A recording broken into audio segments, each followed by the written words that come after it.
My name is Ethan Wallace, and I'm 32 years old. If you had told me a decade ago that I'd one day be running a thriving online business worth tens of millions, I would have laughed and asked you what fantasy novel you'd been reading. But life, like my late grandfather always said, is full of sharp turns you don't see coming until you're already mid-swerve. Looking back now, I see a skinny kid from a quiet rural town in the Midwest, a place where people's biggest dreams were a steady paycheck and a roof without leaks. I grew up in a small community where everyone knew not just your name, but your grandmother's maiden name, the color of your first bike, and every mistake you'd ever made. My father, Robert, was a welder, a broad-shouldered man with rough hands and an even rougher tone. He worked long hours in the metal shop, came home with the smell of steel and sweat clinging to him, and rarely cracked a smile. My mother, Linda, was the school librarian, softer in voice but constantly busy, tending to students as though they were her own children. I can't say they didn't care. They did what they could with the resources they had. But I often felt like a background character in my own home. My younger sister, Chloe, 6 years my junior, was the family's golden child from the day she was born. Mom swore Chloe had eyes that saw the future, and Dad insisted she'd do extraordinary things. I told myself I wasn't jealous, but it's hard to grow up in someone else's shadow without learning how to walk alone. School was fine. I wasn't failing, but I wasn't lighting the place on fire either. I sat in the back of the class, staring out the window, dreaming of city skylines I'd only seen on TV. Anytime I brought up moving away or building something bigger, Dad would grunt, "Don't get your head stuck in the clouds, Ethan. Learn a trade, like me. That's enough."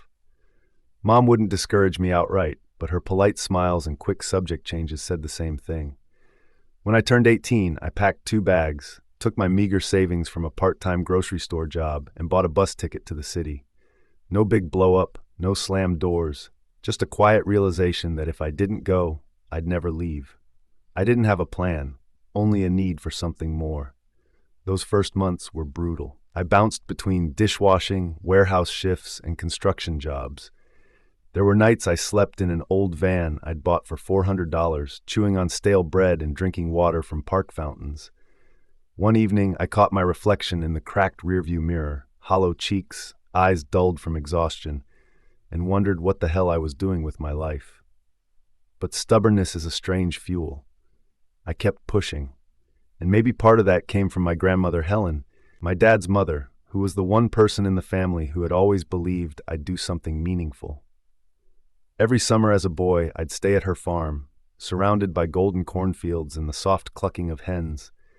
She taught me how to plant vegetables, feed livestock, and more importantly, that life's worth wasn't measured by other people's approval, but by the risks you dared to take. One cold night in the van, scrolling my phone under a thin blanket, I stumbled across an article about dropshipping, an online business model that didn't require a warehouse or massive capital. The idea hit me like a spark to dry tinder. I had nothing to lose but my pride, and pride alone doesn't pay for rent. The next day, I camped out at the public library, leeching free Wi-Fi, learning how to build a website, source products, and run digital ads. I failed hard at first. My initial ad campaigns drained the last of my money without a single sale. I cursed at my cheap laptop more times than I care to admit. But then one day, an order came through, from someone in Oregon who'd bought a $19 set of LED string lights off my site. That single sale lit a fire in me. I worked 16-hour days, experimenting, failing, tweaking, learning. Over time, orders trickled in faster until they became a steady stream. 3 years later, I had a modest company with a small remote team. By year 5, my revenue had exploded into the tens of millions. I stared at my bank balance in disbelief, thinking of the kid who once counted coins to buy gas for a rust bucket van. Despite the money, I didn't splurge. I bought a comfortable apartment, nothing flashy. Maybe because I knew what it was like to go without, I didn't equate happiness with luxury. For me, joy was calling Grandma Helen and hearing her laugh about the new goat on her farm or the peach trees blooming. With my success, I wanted to give back to my family. I bought my parents a roomy house with a sunny garden and a reliable SUV. Mom cried into my shoulder, and Dad patted my back gruffly, muttering, "Not bad, son," with what I swore was pride in his eyes. I also sent them a monthly allowance so they could retire early. They did. Dad left the welding shop. Mom left the library. I thought I'd given them everything they needed for comfort. But as I'd soon learn, comfort and contentment don't always walk hand in hand. And the people you think you're lifting up, sometimes they're just waiting for the next handout. For a while, it felt like I had finally done right by everyone. My parents were settled in their new home, tending to the garden and enjoying slow mornings. Chloe, now in her 20s, was bouncing from one big idea to another, always with a glimmer in her eye and a tendency to lose interest when the work got tough. She'd been pampered all her life, told she was destined for great things, and somewhere along the line she started believing greatness didn't require grit. When my business began taking off, Chloe started calling me more often, pitching ideas she claimed would be the next big thing. One week it was a boutique clothing brand, the next a high-end mobile coffee truck, then an exclusive dating app for celebrities. Most of her concepts had one thing in common. They needed my funding. I told myself I was just giving her a chance, that if someone had done that for me at her age, maybe I'd have gotten here sooner. So I invested in her first project, an artisanal coffee truck she swore would dominate the market. The early days were promising. She sent me pictures of the custom paint job, the sleek coffee machines, even a menu she'd designed herself. She talked about building a fleet. I transferred the funds she needed for staff and supplies, but within months, her updates became less frequent, and the truck started showing up in fewer locations. One day she called to say the whole operation had been more trouble than it was worth, and she was selling the truck. I took a breath, swallowed my frustration, and told her to keep me posted on her next venture. Meanwhile, my father had started calling more often too, not just to chat, but with requests. At first they were small. "Ethan, the roof's leaking. Can you cover the repairs?" Or, "The SUV needs a new transmission, son. We can't afford it." I didn't think twice. I wired the money each time, but the requests grew. A new riding mower for the yard, a remodel for the kitchen. Then one night, a call that made my stomach drop. Dad needed $15,000 just to cover something important. When I asked what, his voice faltered. "Let's just say I had a bad night at the casino." The words hit me harder than I expected. The man who'd raised me on lectures about hard work had blown 5 figures in a single evening. He promised it wouldn't happen again, and against my better judgment, I wired the money. But a quiet unease began to take root. Over the next year, Chloe's ventures became increasingly far-fetched. Cryptocurrency startups, investments in exotic vacation properties, even a luxury pet spa. Each time she assured me the returns would be massive and guaranteed. I refused some, but she had a way of making her requests sound like opportunities I'd regret passing up. And whenever she showed up in person, eyes bright, smile wide, I caved. At first, I told myself this was just family helping family, but it began to feel different, more one-sided. My parents' gratitude turned into expectation. Chloe's enthusiasm turned into entitlement. And through it all, Grandma Helen kept an eye on me. When I visited her farm one Saturday, I found myself venting about the constant requests. She listened, kneading bread dough with her weathered hands, before finally speaking. "You've got a generous heart, Ethan," she said, "but generosity without boundaries turns into a leash around your own neck." I nodded, but I didn't really act on her advice. I still wanted to believe my parents and sister were just going through a rough patch. I still wanted to be the man who had lifted his family up from struggle. What I didn't realize then was that this slow drip of dependency was building towards something far bigger, something that would make me question everything I thought I knew about loyalty, love, and what it means to be family. By the time 2 more years had passed, those little cracks in our family dynamic had widened into deep, jagged lines. At first, the changes were subtle. My father's calls came more often and always with a faint edge of urgency. The casual, "How's work, son?" became "Ethan, I need a favor," almost every time. The amounts he asked for grew larger, the explanations shorter. One late evening, I was still in my home office going through quarterly reports when my phone buzzed. It was Dad. I almost let it go to voicemail, but guilt won out, as it usually did. His voice on the other end was unsteady, almost shaky. "Son, I need $50,000. I froze. "50,000 for what?" He hesitated, then sighed heavily. I lost at gambling. I thought I could win back what I'd lost last month, but I didn't hear the rest. My stomach dropped, the words ringing in my ears. This wasn't the man who once stood over my shoulder teaching me how to replace a bike chain, telling me that patience and persistence mattered more than luck. This was someone I barely recognized. I wanted to yell, to demand an explanation for why he was throwing away what he'd built his whole life. Instead, I just closed my eyes and said quietly, "I'll help this time, Dad, but you have to stop."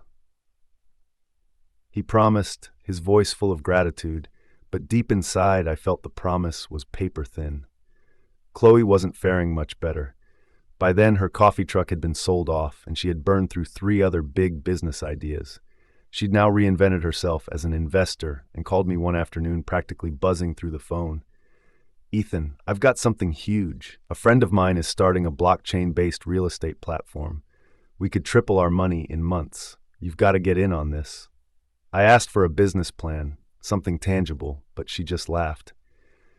"It's all cutting-edge tech stuff. You wouldn't understand unless you were in it. Trust me." When I hesitated, she pulled the family card. "You always said you believed in me, right? You helped me before. Why stop now?" Against my better judgment, I gave her a sizable sum, but only after making her promise to take it seriously. She agreed, but the glint in her eye felt less like ambition and more like she'd just won a game. Meanwhile, Mom had become a silent accomplice. She didn't directly ask for money, but she called often to tell me about Dad's stress, or how Chloe was trying so hard to be like you. It was subtle, but the message was clear: keep the money coming. Grandma Helen's words kept echoing in my head. Generosity without boundaries is a leash around your own neck. Still, I kept convincing myself that these were just bumps in the road. That illusion shattered one evening when I decided to address the problem head-on. I invited my parents and Chloe to my apartment for dinner. I made spaghetti and salad, simple, comforting, something that used to bring us together when I was a kid. We laughed at first, swapping light stories, but I eventually set my fork down and looked at each of them. "I'm happy to help you," I began, trying to keep my voice calm, "but I think we need to talk about money. Dad, you need to stay away from gambling. Chloe, you need an actual plan for your projects before I can invest more." The shift in the room was instant. Dad's face flushed red. He slammed his palm on the table. "Who do you think you are? You think because you've got some money now, you can lecture me?" Mom's expression was pained, but not in the way I hoped. It wasn't understanding, it was disappointment, as if I had betrayed them. Chloe leaned back in her chair, arms crossed, and said, "If you don't trust me, just say so. I don't need your charity." My chest tightened. I tried to explain that I just wanted to help them make better decisions, but Dad cut me off sharply. "Don't talk to me about responsibility. I raised you. Don't disrespect me." The rest of the night was tense and awkward. When they left, I stood in my kitchen staring at the dirty plates, feeling like something in me had cracked. In the weeks that followed, I reduced the money I sent them. I told Chloe I wouldn't invest without seeing detailed plans. I thought this might encourage them to stand on their own feet. I was wrong. The calls I got after that weren't grateful.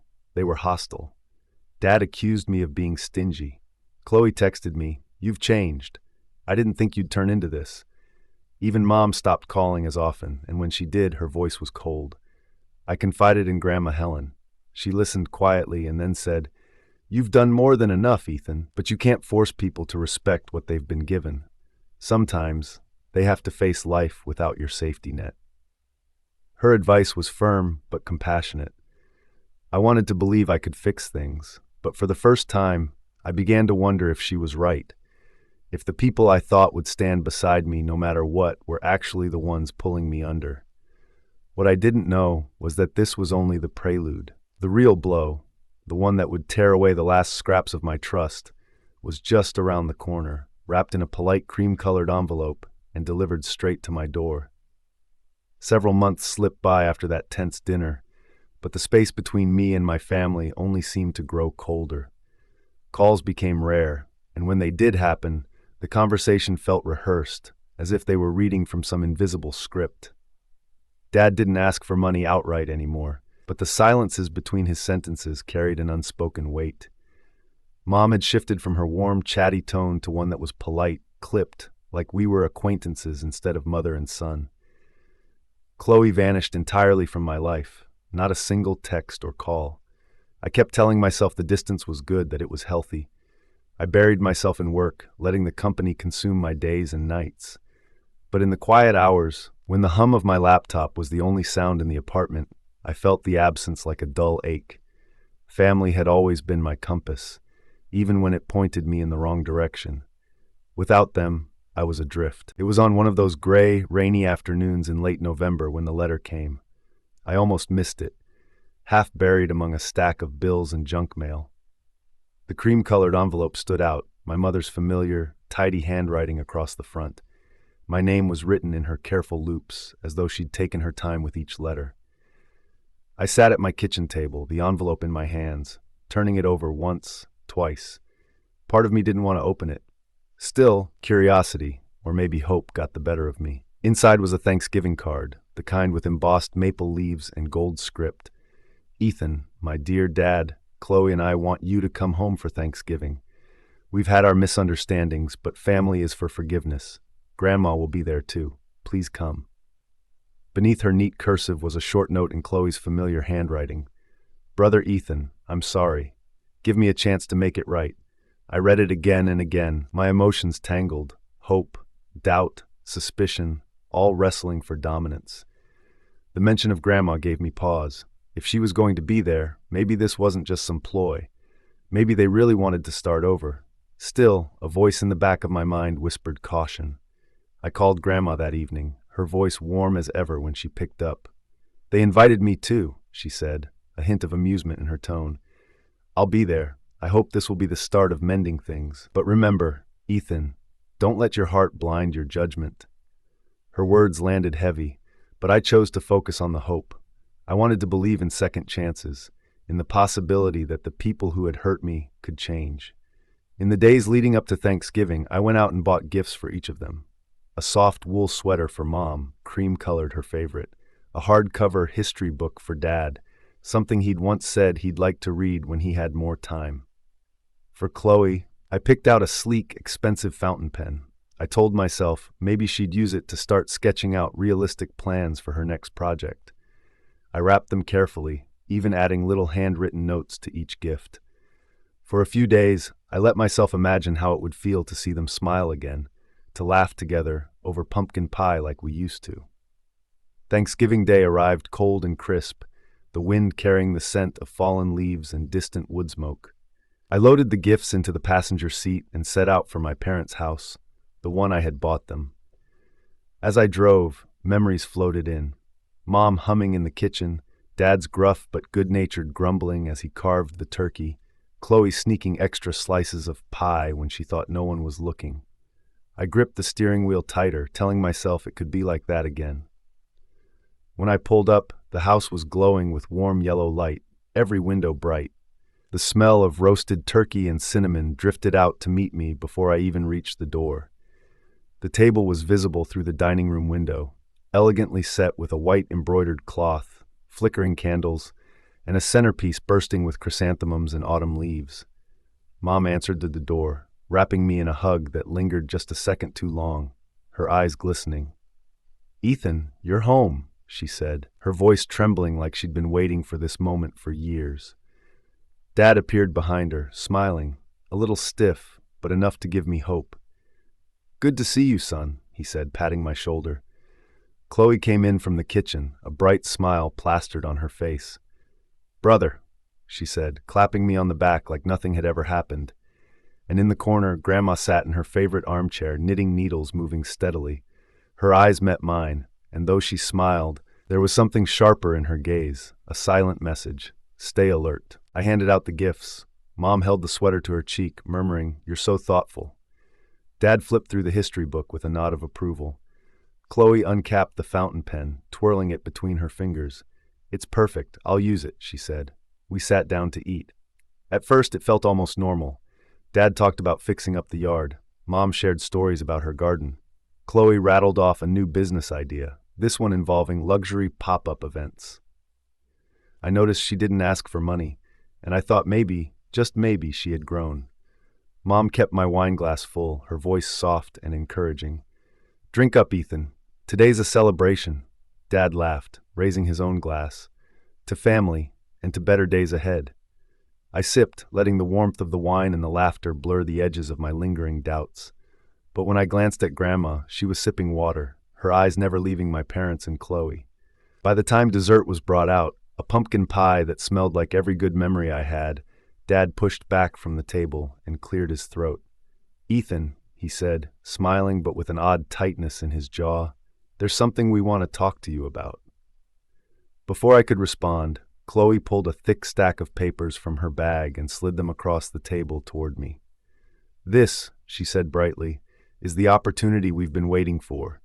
Just sign here, and we can make it happen together." The room seemed to tilt slightly.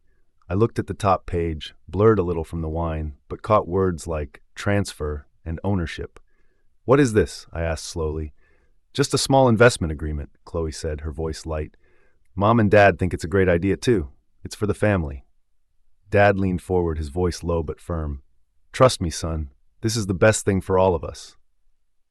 The chill that ran through me then had nothing to do with the November air outside. Something was wrong. Very, very wrong.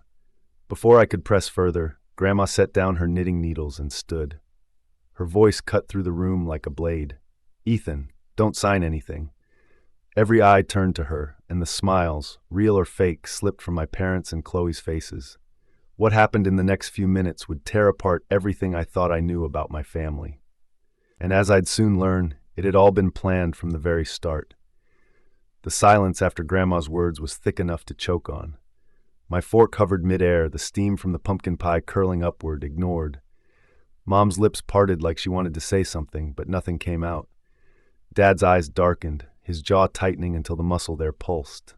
Chloe's smile fell away completely, replaced by something colder, sharper.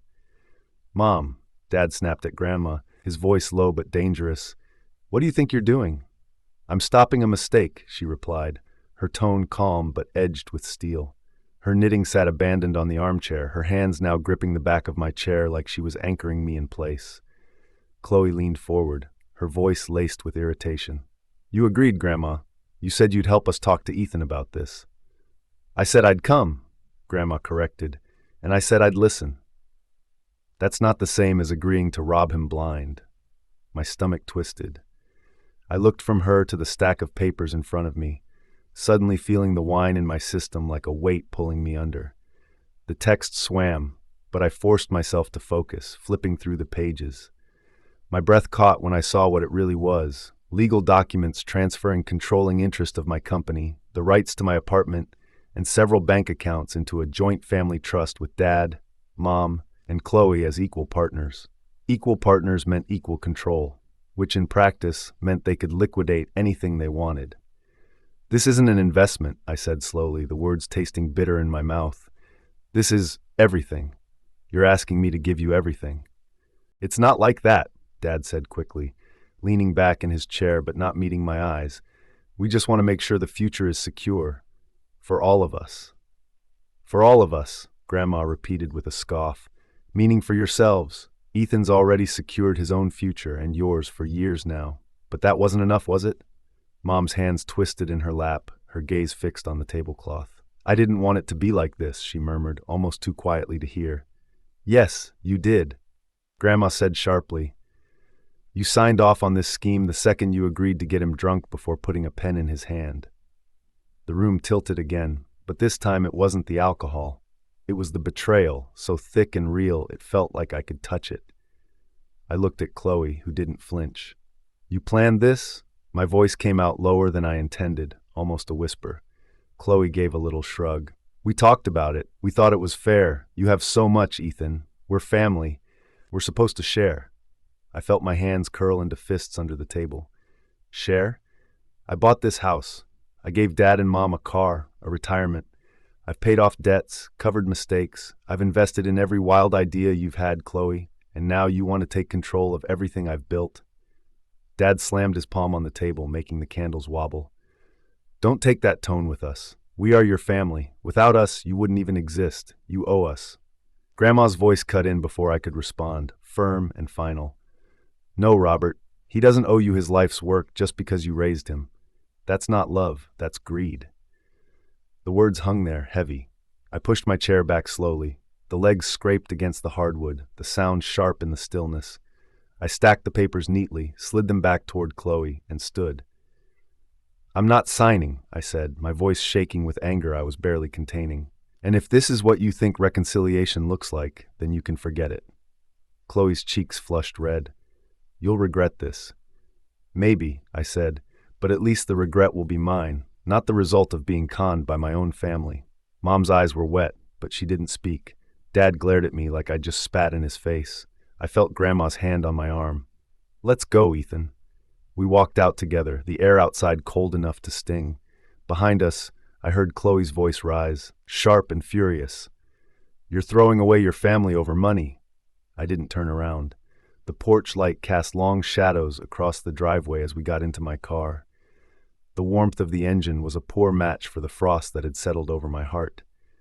For the first few miles, we didn't speak.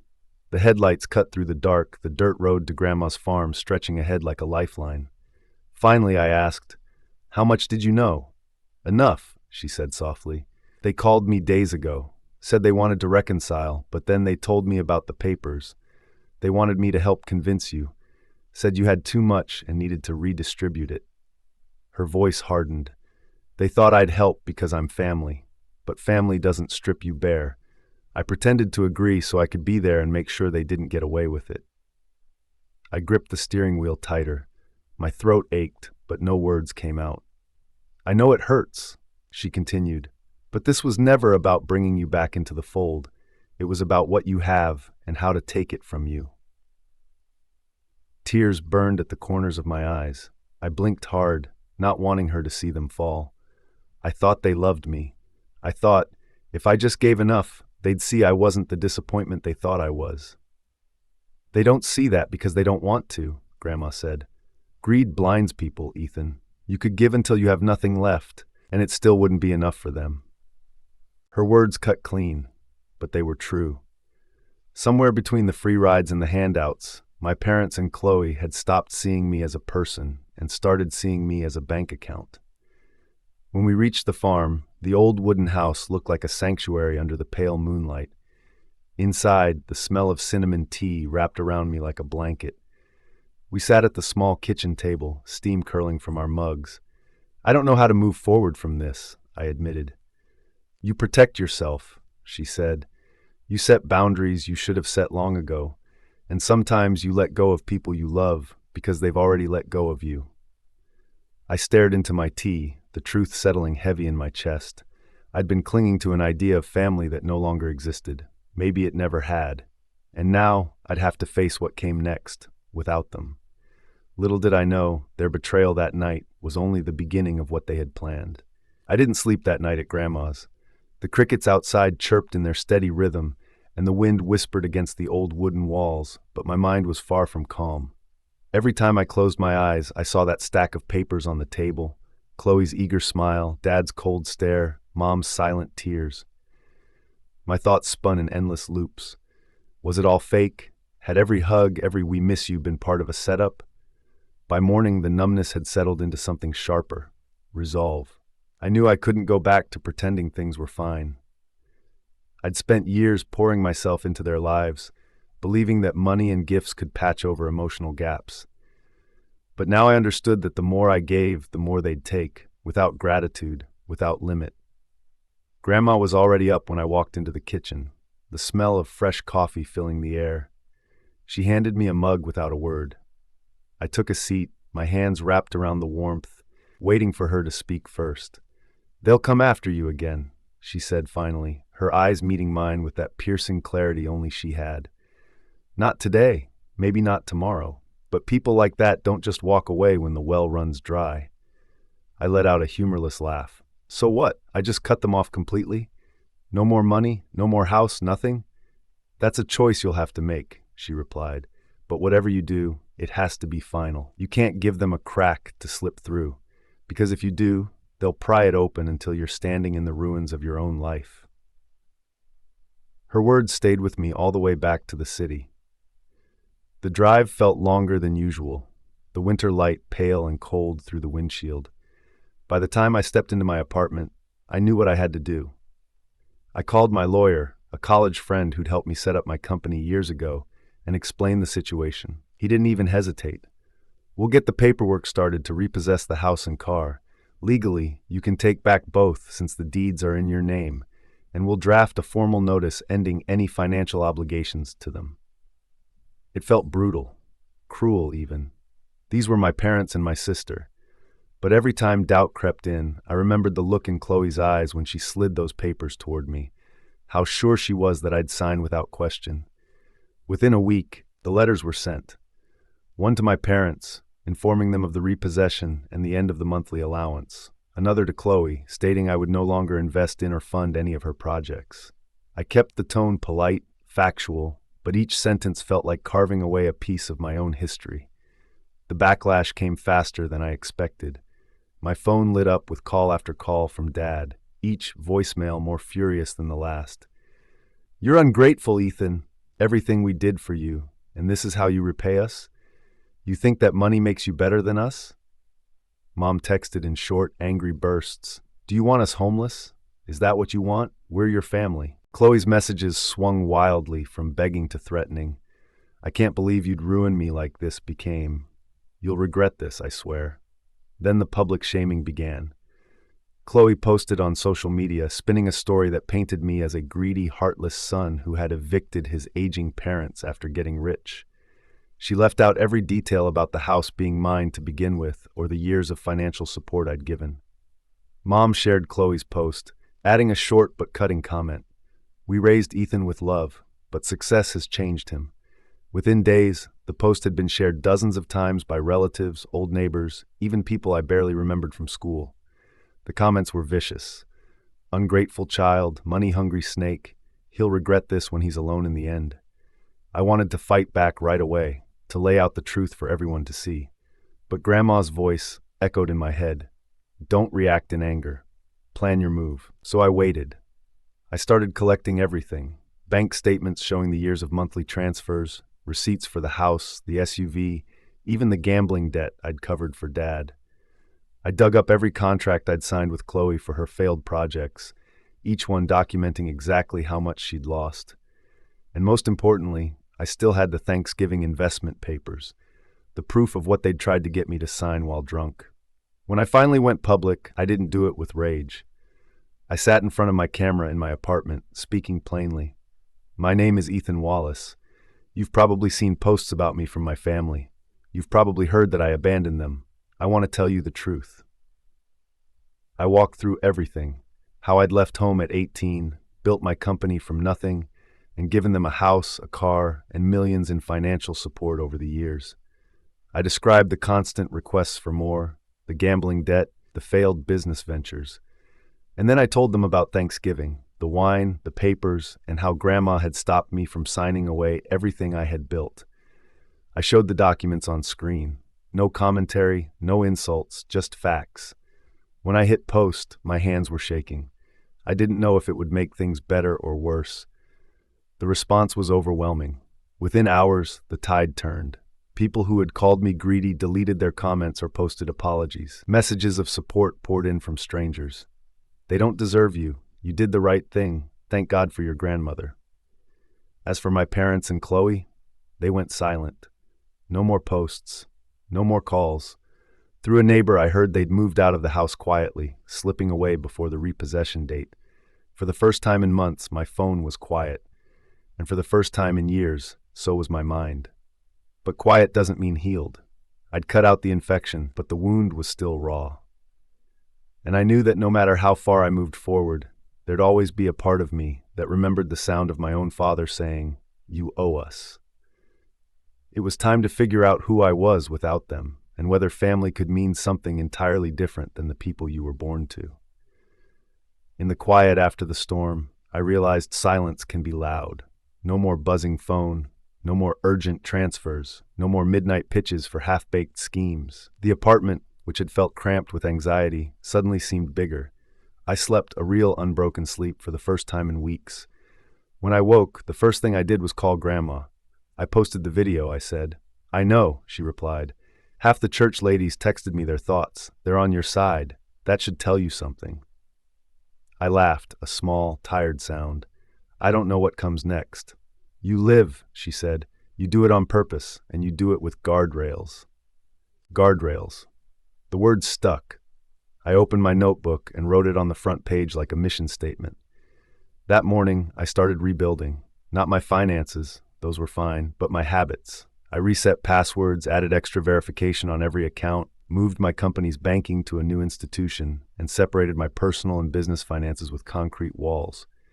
I hired a security consultant to audit my digital life. He found 2 attempts to access my email from familiar IP addresses in my hometown. I didn't ask who, I just sealed the doors. Then I drafted a single-page policy for myself.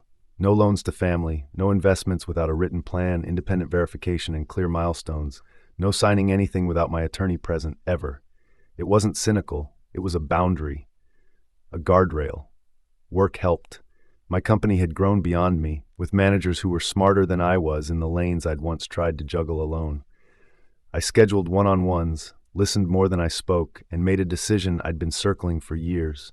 I promoted Maya, my operations lead, to COO and gave her real authority.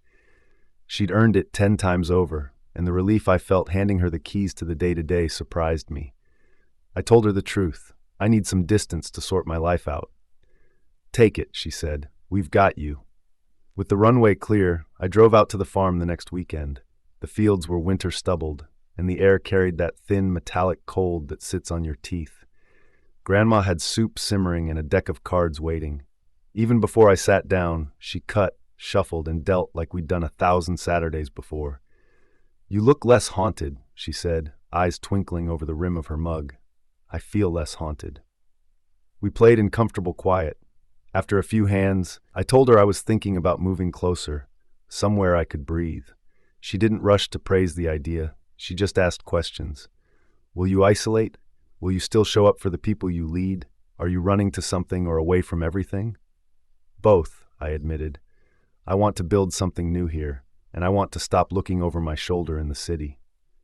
She set down her cards, then build, but don't disappear. I found 5 acres a few miles from her place, a sliver of land with a stand of oaks and a view of the sunrise. The previous owner had poured a concrete pad for a barn that never got built. I looked at that empty slab and saw a different kind of foundation. A classroom with mismatched chairs, a whiteboard stained with ideas, and the shaky handwriting of someone making their first plan. The idea had been gnawing at me for years. Now I had no excuse. I would start a small center to help first-time founders who had more grit than capital. Not a vanity project. A place where people could fail in public, fix it in daylight, and try again. The build-out was simple and honest. Plywood, steel shelves, a donated espresso machine with a mind of its own. I named it Latch, for the thing I'd always needed most when everything felt like it could fly off its hinges. We put up a website with a single page. We meet you where you are. We expect you to show up. We keep our promises. You will too. Applicants trickled in. A welder with an idea for modular garden beds. A teacher with a plan for a literacy app that worked offline. A baker whose sourdough could make you believe in church again. I made the same speech in every intake meeting. No one is coming to save you. That's the bad news and the good news. If you're here to win the lottery, there's the door.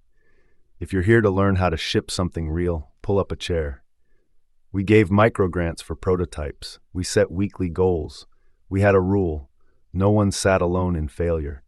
If your experiment tanked, you brought the wreckage to the table and we sorted patiently what was your fault, what was the market's, and what was just the cost of learning. I didn't tell the cohort about my parents or Chloe. They didn't need my biography. They needed my attention and the playbook I'd earned the hard way. Validate early, spend last, tell the truth, and protect your cash like it's oxygen. But some lessons slipped through in the seams.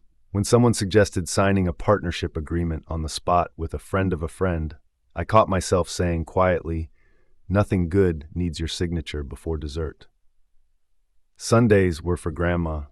We'd share breakfast, walk the property, and prune the scraggly apple trees that had been neglected long enough to forget they were fruit. She'd talk about Grandpa, about the time the well ran dry and they learned to carry water from the creek without complaining. "We didn't have a choice," she said, tying back her hair with twine. That's where half the peace came from. We stopped arguing with reality. The town hummed with its usual gossip, but the volume around me faded. A few people I barely knew tried to bait me into a conversation about my video. I learned to smile and say, "Everything you need to know is already public," then steer the topic to mulch or weather. Most folks respected the boundary. The ones who didn't learned I could hold silence like a shield. I wish I could say my family's absence stayed clean and total. It didn't. The first ripple came as a certified letter from a lawyer I'd never heard of, representing my parents. The language was stiff and theatrical: undue influence, promissory estoppel, phrases meant to make a person second-guess their memory. They claimed I'd promised lifetime support. They claimed I'd weaponized public opinion by publishing private family matters. They demanded a settlement. I called my attorney. He read the letter twice, chuckled once, and said, "They're fishing. We'll reply with facts and let them get bored." We did. In 3 pages, we listed dates, amounts, signed acknowledgments, and the 2 most important details. The deeds were in my name, and there were no contracts promising support. We ended with a polite line: "Further correspondence should be directed to counsel." The second ripple came through back channels, the kind you hear in the grocery aisle even when no one says a name. A cousin mentioned that Chloe was telling people she'd nearly had the company before I tricked Grandma into ruining everything. The pettiness made me tired more than angry. That night, I took a walk under the oaks and decided to stop reading shadows. I couldn't manage a version of myself in every mouth. I could only manage myself. At Latch, the work had its own gravity. We held our first show the work night on a Thursday. Folding chairs in rows, paper cups steaming, prototypes laid out like Valentine's shoeboxes. The welders' modular garden beds clicked together with a satisfying thunk. The teacher's app loaded a story in under a second with Wi-Fi turned off. The baker's new packaging solved a problem no one else could see. Bread breathed without going stale. Midway through the evening, a young woman named Priya presented a problem with such blunt clarity that I felt the old rush of building. She ran a small cleaning service and wanted to create a kit that helped customers maintain their spaces between deep cleans. "I can do the hard work," she said, "but most people don't have a habit system. I want to make a habit you can pick up."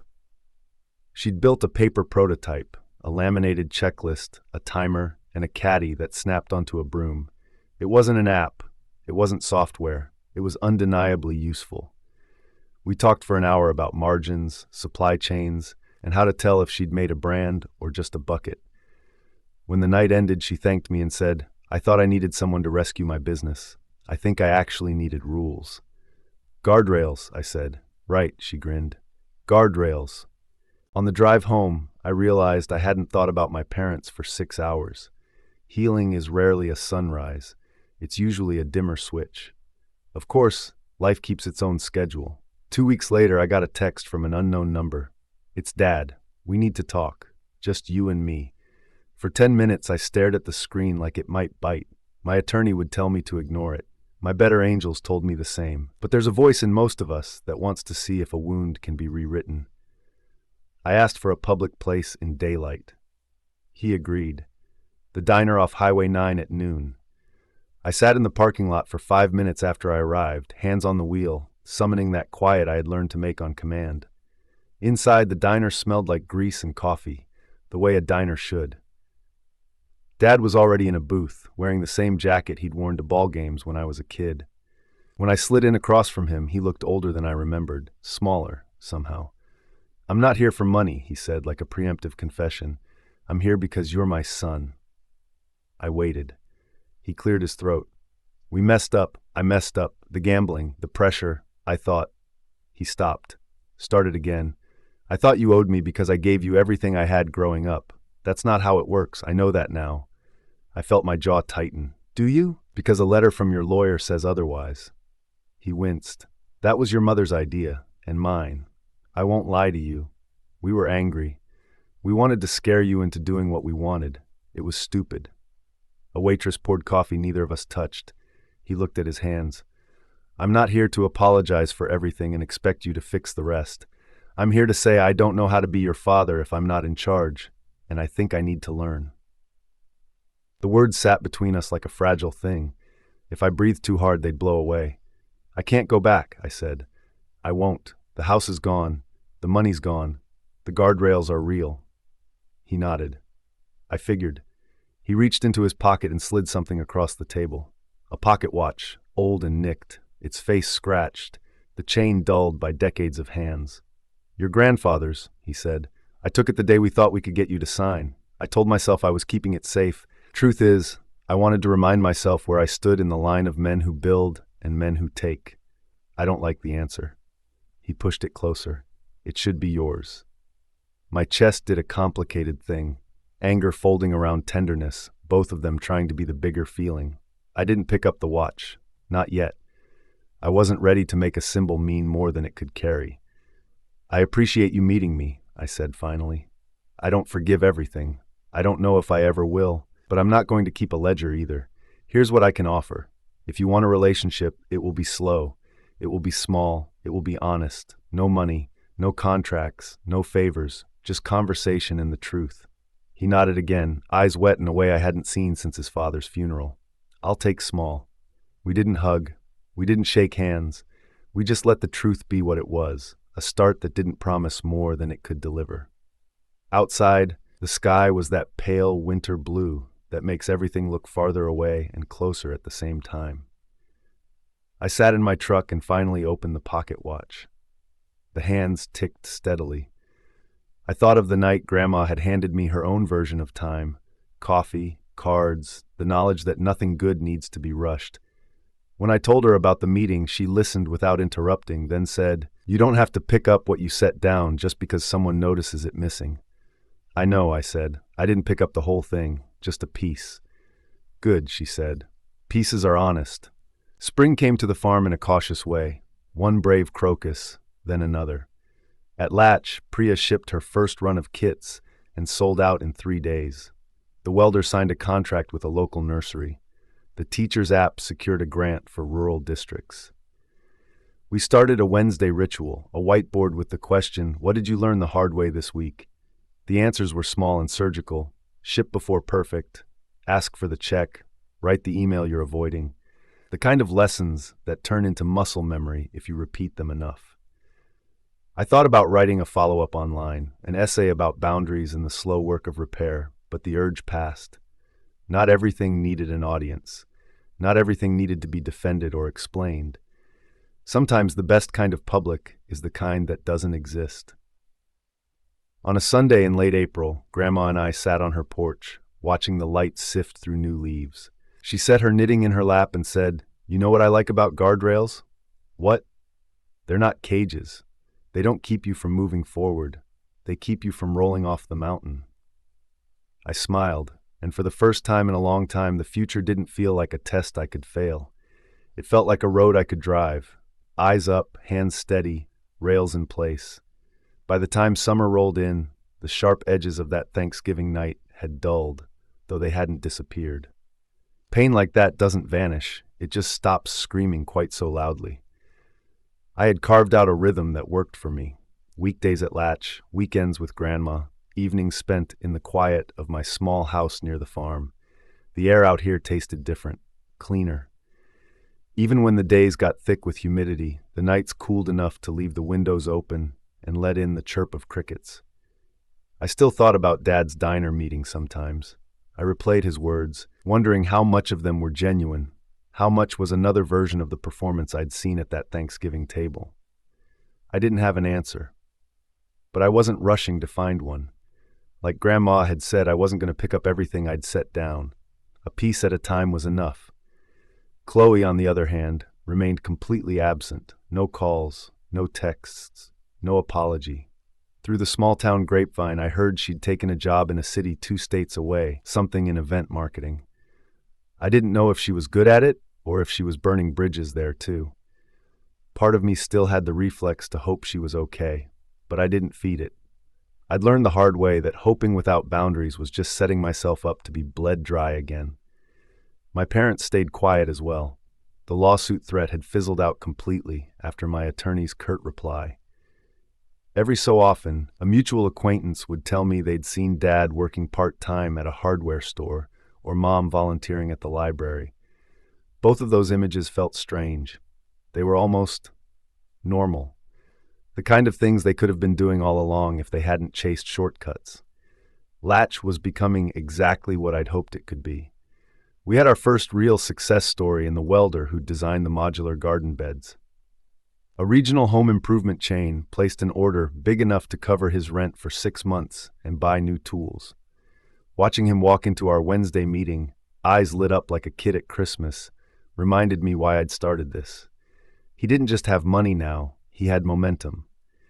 Priya's cleaning kit had gone into its second production run, this time with better margins, thanks to some bulk supplier negotiations I'd helped her with. She'd started talking about hiring someone to handle fulfillment so she could focus on sales. When she asked me if that was too soon, I told her what I'd learned in my own climb. Hire when the work outgrows your hands, not your pride. One afternoon, as I was closing up at Latch, I got a call from an unfamiliar number with a local area code. Normally I would have ignored it, but something made me answer. "Ethan? This is Pastor Miller." I remembered him from childhood, the calm, even-voiced man who had officiated Grandpa's funeral. I hadn't been to his church in years, but I still respected him. "I hope I'm not overstepping," he continued, "but your mother's been coming around the church lately. She's been quieter. I think she's been humbled. She asked me if I thought you'd ever speak to her again." The question sat heavy between us. "I told her I couldn't answer for you," he said gently, "but I could pass along her wish to see you."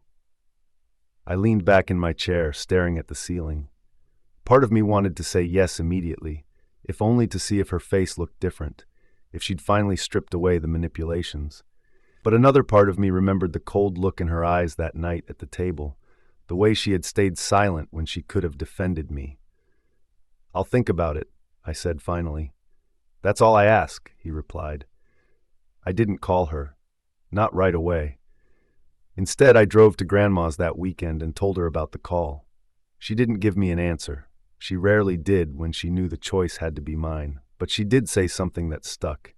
"You don't owe her an audience, Ethan, but if you want one, make sure you choose the stage, the lighting, and the exits."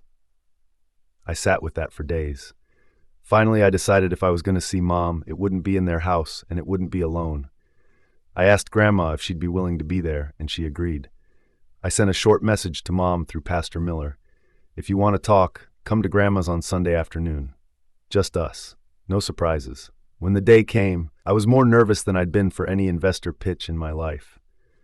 The familiar creak of Grandma's porch felt different with the weight of expectation hanging in the air.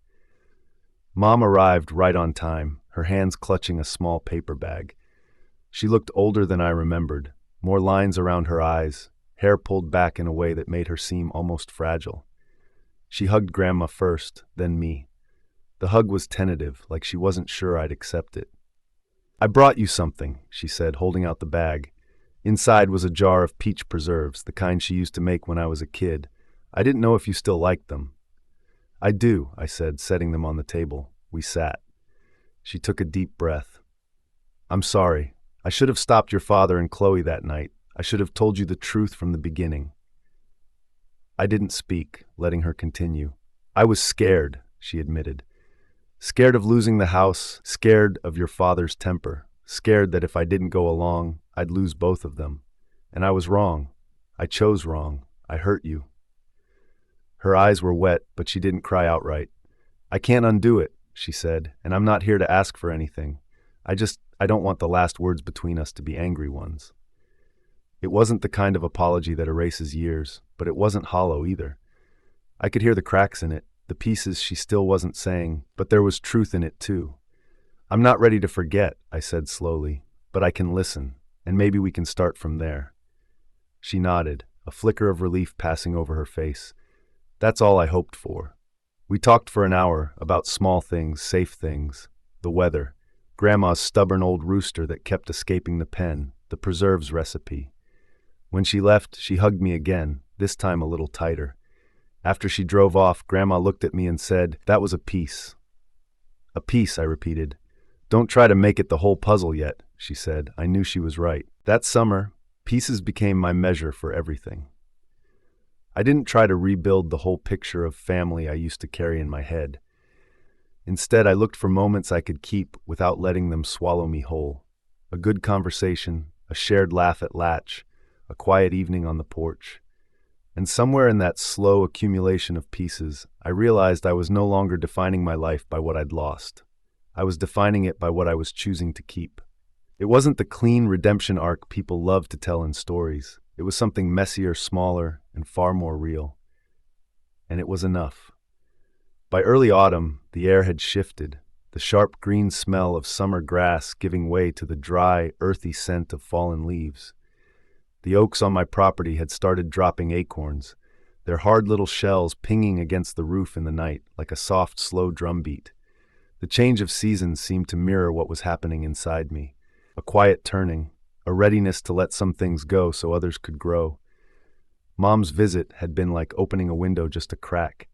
Enough fresh air to prove it wasn't impossible, but not so much that I forgot how easily the storm could blow in. I hadn't seen or heard from Dad or Chloe since, and that was fine by me. I didn't seek out updates on them, but I didn't block the occasional stray detail that drifted my way through the small-town web of conversations. One day at Latch, between mentoring sessions, I overheard a couple of the newer members talking about boundaries. They'd been swapping stories about family members or old friends who saw their small business progress as a personal resource to be tapped. "Feels like once you start doing okay," one of them said, "people you haven't heard from in years suddenly remember your number." I caught their eyes and smiled faintly. "Guardrails," I said.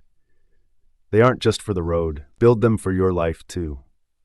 They laughed, but later I found myself thinking about how much that single idea had shaped the last year for me. Guardrails hadn't made my problems disappear, but they'd kept me from careening off into the same destructive loops. And the longer I stayed inside those rails, the more I realized that my sense of worth was no longer tangled up in how much I could give away to prove myself. The center itself had taken on a life of its own. Priya's cleaning kit business had expanded beyond what even she thought was possible. She was now in talks with a regional retailer, and she'd started mentoring newer members at Latch. The welder with the garden beds had hired his first employee. Even the baker, whose sourdough loaves had become legendary in town, had started shipping her bread out of state. We'd also had our first failure that didn't feel like a failure. A young man named Corey had been working on a subscription box for local artisan goods. After 6 months, the numbers just didn't work.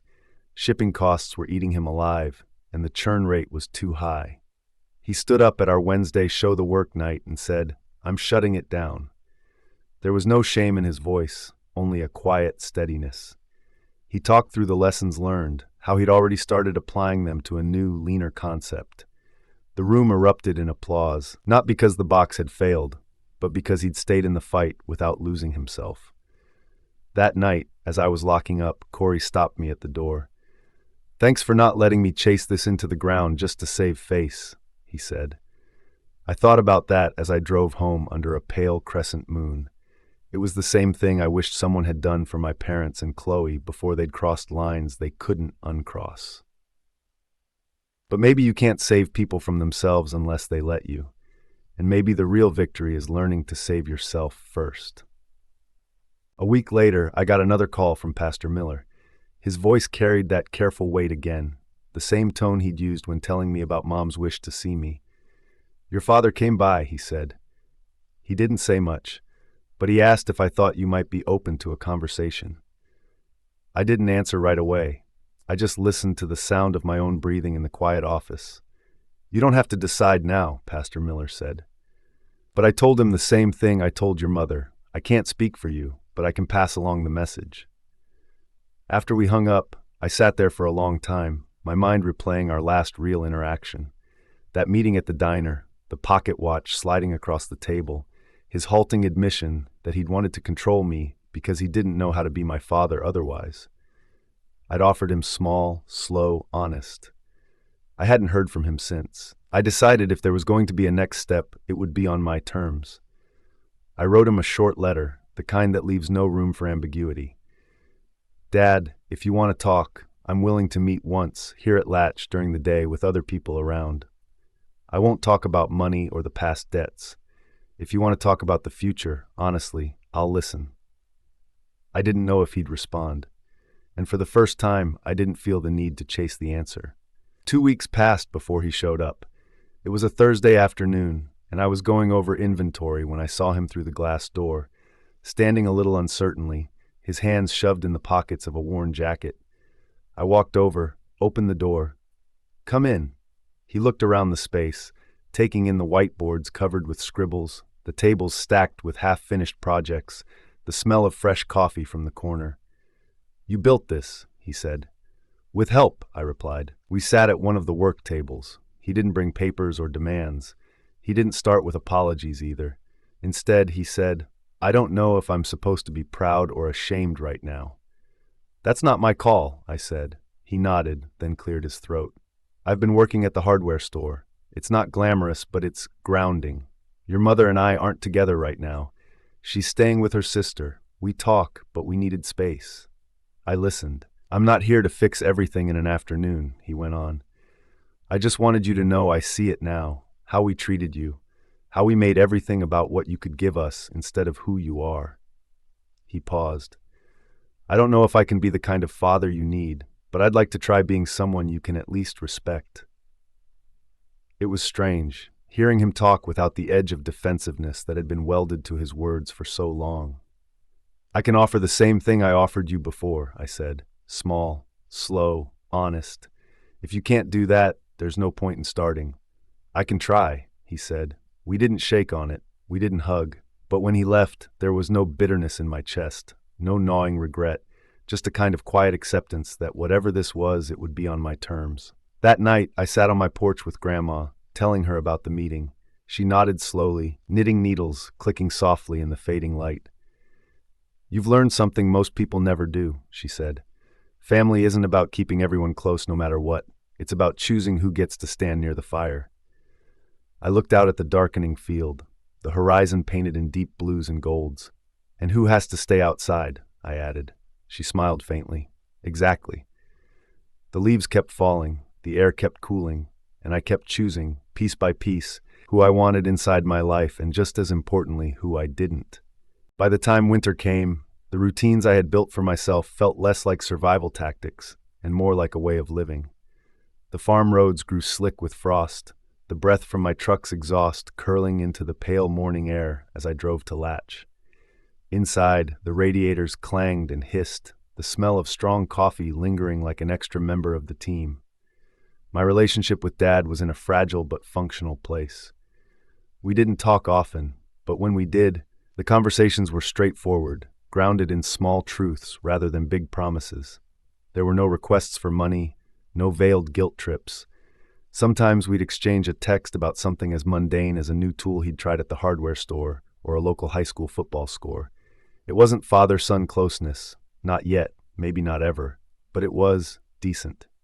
And for now, that was enough. Mom's presence was lighter. After that visit to Grandma's, she'd sent me a handwritten note around the holidays. It was simple. "Thinking of you.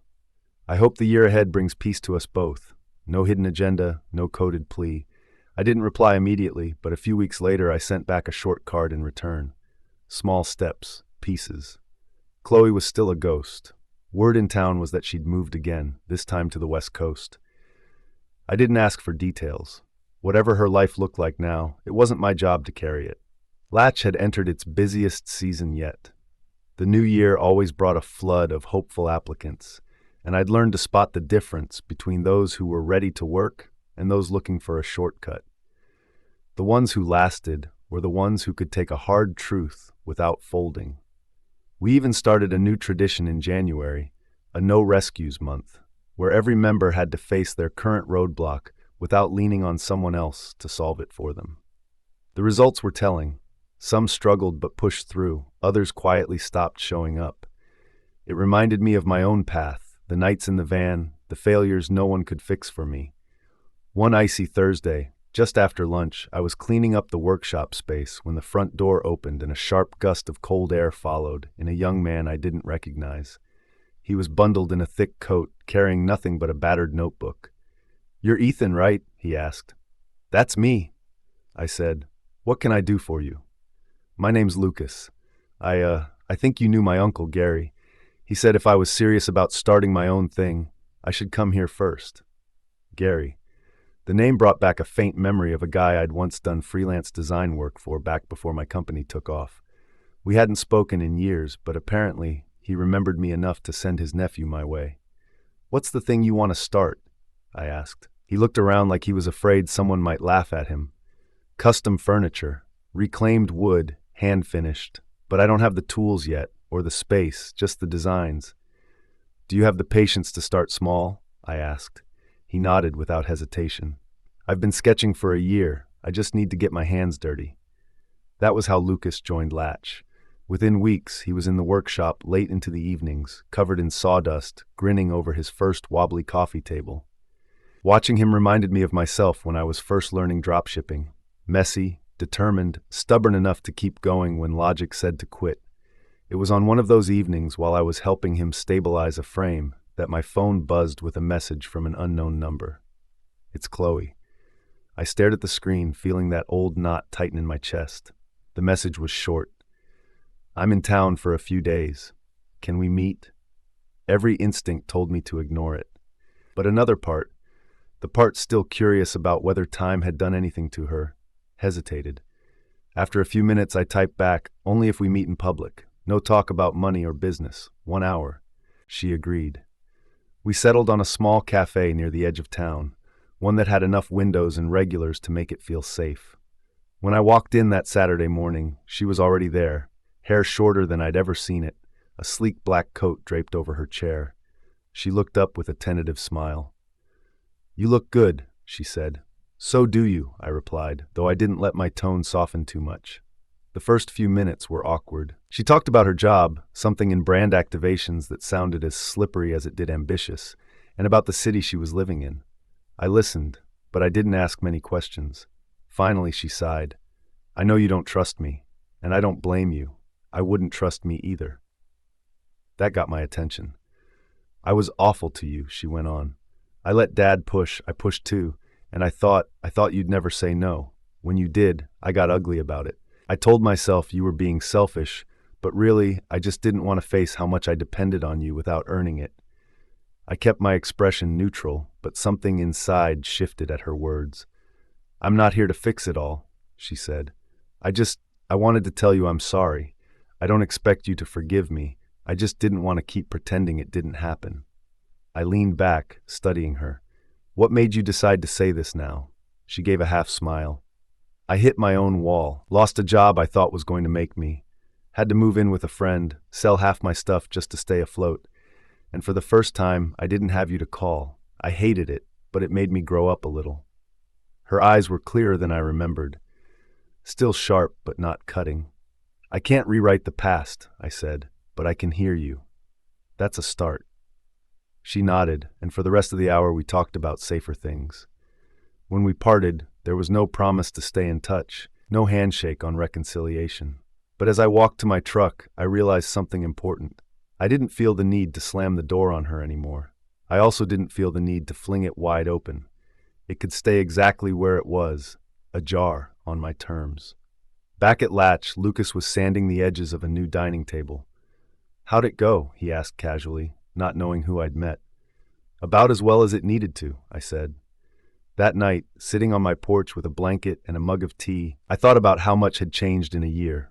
There was still hurt, still history, but there was also space now for measured conversations, for slow repairs, for the possibility that not every relationship had to be all or nothing.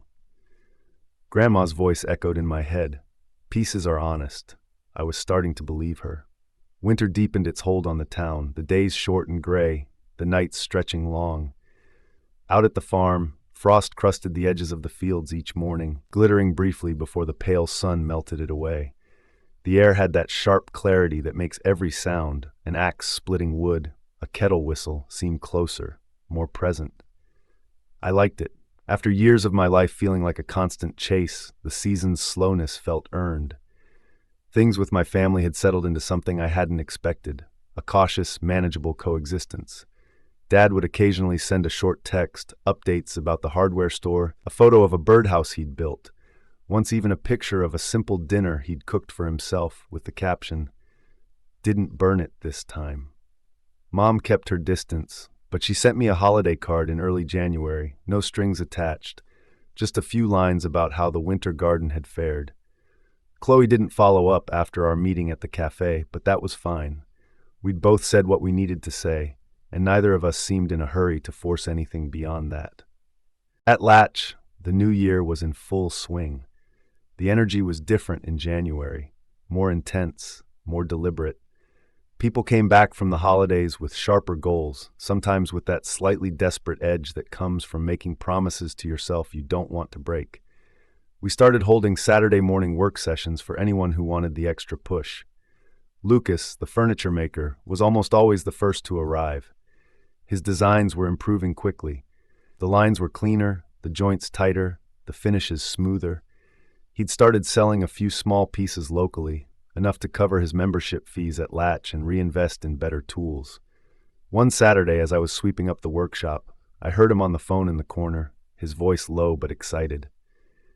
"Yeah, it's just the beginning, but it feels good to earn it. No, I'm not taking loans from anyone. This is mine."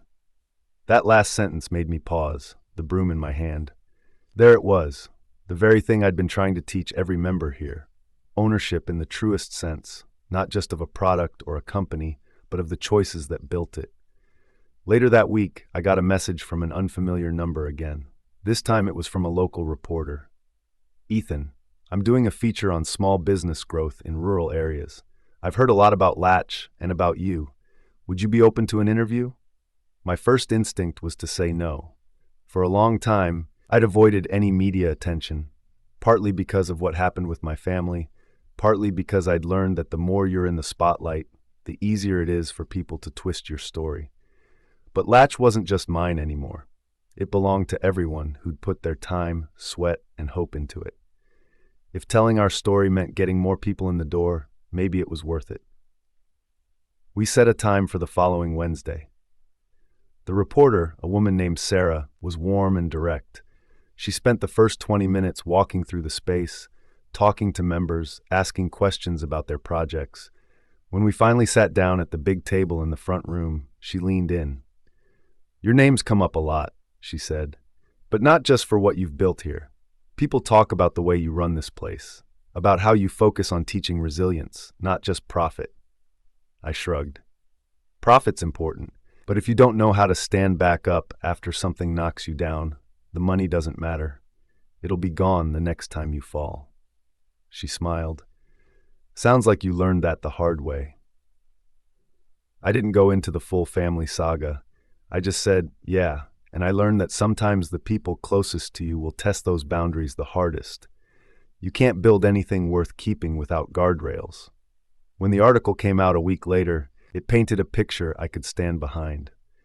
It talked about Latch's mission, highlighted a few member successes, and included one quote from me about building stability that lasts longer than luck.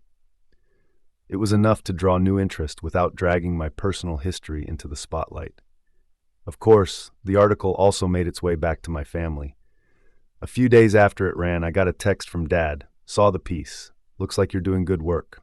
Proud of you." It was the first time he'd used that word, proud, since the day I handed him the keys to the house I'd bought them years ago. I didn't reply right away. When I did, I kept it simple. "Thanks." That weekend, Grandma and I sat on her porch as the late winter sun slipped behind the bare trees. She'd read the article, too. "You kept it about the work," she said. "Smart."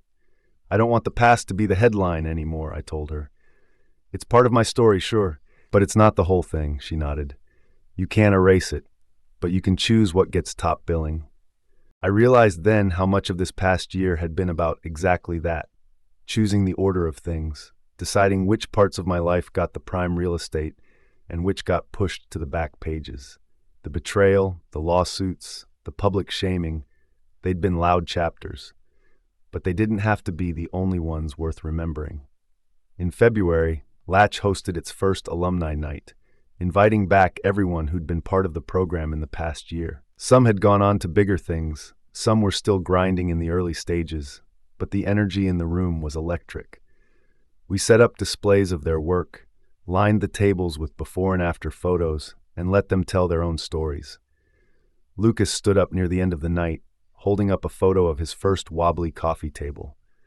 "This was garbage," he said, grinning. "But I kept it, because it reminds me that you can't skip the ugly part if you want to get to the good part." The room erupted in applause. After everyone left, I stayed behind, cleaning up empty cups and stacking chairs. The quiet was heavy but good, the kind of stillness that comes after a day well spent.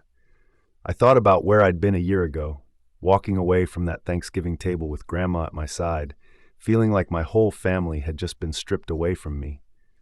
Now I realized I had a different kind of family, one I'd chosen, one that chose me back, not because of what I could give them, but because of what we could build together. When I stepped outside, the night air was cold enough to sting, but the sky was clear. Stars spread out like they were in no hurry to fade. For the first time in a long time, I felt that same clarity in myself. The guardrails were still there, but I wasn't gripping the wheel out of fear anymore. I was just driving, and I knew exactly where I was headed. By the time spring arrived, the farm fields were waking up. Thin green shoots pushed through the soil, and the air carried that faint, damp smell of earth, turning itself over for another season. Out here, life had its own pace, and it didn't care about the storms you'd been through. It just kept moving forward. I'd started to notice the same thing in myself. The chaos that had followed me for years, even in my most successful moments, had quieted. Not because all my problems were solved, life never hands you that kind of neat ending, but because I'd stopped letting every problem be mine to fix. The guardrails I'd built weren't temporary anymore. They were part of me, as natural as checking my mirrors before changing lanes. At Latch, the momentum was steady. We were no longer the scrappy little experiment I'd started on a bare concrete pad. Now we had a waiting list for new members, a network of local suppliers eager to work with us, and a growing roster of alumni who sent back photos of their wins. The room that had once been half empty most days was now full of half-built prototypes, sketches taped to walls, and that hum of focused conversation you only get when people are working on something that matters to them. I didn't think much about my parents on a daily basis anymore, but every so often they'd appear in small, unexpected ways. One afternoon, Dad stopped by unannounced, not at my home but at Latch. He didn't stay long, just walked around the space, ran his hand along the edge of one of Lucas's finished tables and said quietly, "You've built something good here." There was no ask, no awkward shift into old habits. He left as quickly as he came, but the visit stayed with me. Mom reached out in her own way too. In late April, she sent a package to Grandma's house addressed to me. Inside was a small, neatly folded quilt. No note, just a tag stitched into the corner with my initials. I hadn't seen it in years, but I recognized it instantly. It was the quilt she'd made for me when I was a boy, pieced together from scraps of fabric she'd saved over time. I didn't call her, but I sent a text. "Thank you. It means a lot." She replied with a single heart emoji. It wasn't much, but it was something. Chloe remained at a distance. I hadn't heard from her since the cafe meeting, though a mutual acquaintance mentioned she was still working in brand activations and had recently run a big event on the West Coast. I didn't feel the pull to check in, and that in itself was a kind of peace. Some doors didn't need to be locked or kicked open. They could just stay where they were. Grandma, of course, was my constant. We had a ritual now, Sunday evenings on her porch, tea in hand, watching the sun dip low over the fields. She'd ask about Latch, I'd ask about the farm, and we'd talk about the small victories that made the week feel worth it. One evening she told me, "You've stopped looking for their approval, Ethan. That's why you're not carrying their weight anymore." I thought about that long after I drove home. She was right. For years, everything I'd built, every dollar, every gift, every gesture, had been an unspoken plea for recognition. I'd wanted them to see me as more than the quiet, unremarkable kid I'd once been. And when they didn't, I tried to buy my way into their pride. But pride bought that way is always rented. It gets taken back the moment you stop paying. Now, I wasn't renting anything. I'd stopped chasing a version of family that only existed in my head. The people in my life, the ones inside the guardrails, were there because they chose to be, not because of what they could take from me. In early May, we hosted Latch's first public open house. Members set up booths to showcase their work, and we invited the whole town.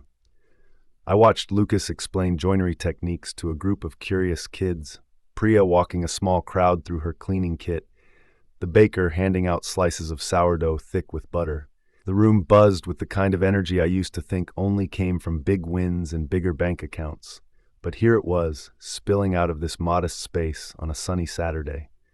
Toward the end of the day, I caught myself looking around and realizing that, without ever planning it, I'd built something I wished I'd had when I was 18.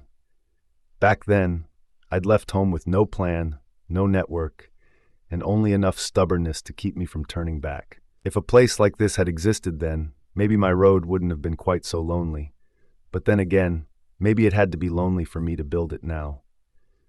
As the crowd thinned and we packed up, Lucas handed me a small package. "For you," he said, grinning. Inside was a miniature version of one of his tables, perfectly scaled, perfectly finished. "So you remember what we do here." I took it home and set it on my kitchen counter. It wasn't just a reminder of the work. It was a reminder of what could grow when you chose to invest in the right people, the ones who showed up for themselves first. That night, sitting on my porch, the quilt Mom had sent draped over my lap, I thought about the road from that cold Thanksgiving evening to here. The betrayal, the confrontation, the silence that followed. It had felt like the end of something permanent.